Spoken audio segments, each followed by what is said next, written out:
So there's a whole franchise of these, and they tie into the Evil Bong films. There's a whole franchise of those. We're talking like 12, 14 films, something like that. Heaven has never felt farther from my grasp. You are! Run, run, as fast as you can. Something's in the oven. The Gingerdead Man. Evil never tasted so good. Gary Busey is the baked goods equivalent of Chucky. How could you not desperately want to die after seeing something like that?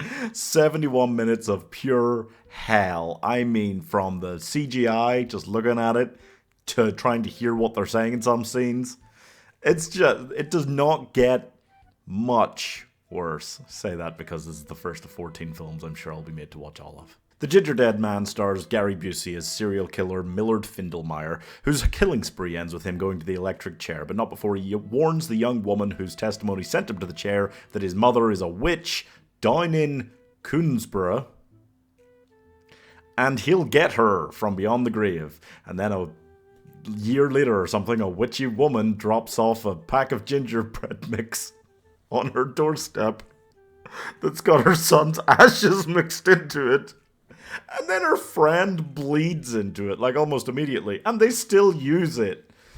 I'm sorry, but if you're baking blood into stuff at your bakery, you deserve whatever CGI monstrosities you unleash, okay? And, like, watching it is very frustrating as well, because I know that that's not gingerbread dough. Gingerbread dough is so dry and crumbly. That was not... I mean, I know if you mix someone's ashes into gingerbread dough... No, we're not talking about this.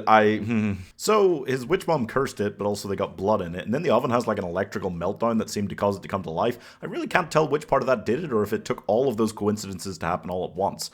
It also, like, if your mother is a witch and she's capable of bringing people back to life, is this the only way to do that? Like, whatever. So he comes to life. Like, 3 people see him immediately. There's no, like, banter or, like, him sneaking around the shop making weird things happen. No, he comes to life and he's like, "What's up, bitches?" And then they all see him. They all stay in the bakery to fight him, even though the door's open. Like, he's not stopping them leaving. They could just leave. Yeah, and they also see this 2-foot-tall gingerbread man wandering around. By the way, who's baking 2-foot-tall gingerbread man? That's insane. Who's going to eat that? It doesn't matter. And they don't just kill it, which they probably could. He doesn't have a weapon the first time they see him, I don't think, right? Like, what's going on here? It doesn't matter. So they know this guy's in the bakery, turns the lights off, attacks her mum with a knife, whole shebang, and they can just walk out the door, but don't. Also, the main girl is, like, flirting with her, like, co-worker kind of at the beginning, who is really into wrestling.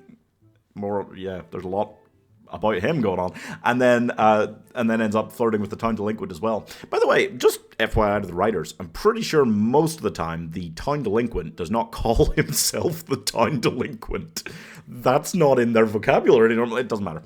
So they kind of roughly fight him, approximately. CGI monstrosity, by the way, in case that wasn't clear. Like, well, even for 2005, like, dear lord. The entire story behind how this happened, by the way, is that they were making this incredibly cheap film. Got in touch with Gary Busey somehow and said, "We'll pay you $25,000 to just come play him." And they said yes. Did his scenes in 2 days, was out. My god. Just everything about that is amazing. What's not is the 15-second loop of music that just keeps going over and over, replaying throughout this film. I hate it. I hate it so much it almost drove me insane.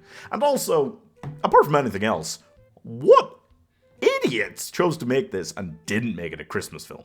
Safe to say this is awful. I mean, they know it's a comedy, but that doesn't help much. They make a Pillsbury Doughboy joke. That's kind of funny, but no, there's not. It's just, yeah. The horror I feel at imagining that Gingerdead Man 2, Passion of the Crust, might be better than this is only matched by the sleepless nights I just wake up in terror, drenched in sweat from a nightmare where I imagine how much worse Gingerdead Man 2, Passion of the Crust actually could be. And that just... Oh, when that guy said "got milk," let me tell you, this film is something else. I'm giving the only time it's legal to have an actor fully baked on screen half a star.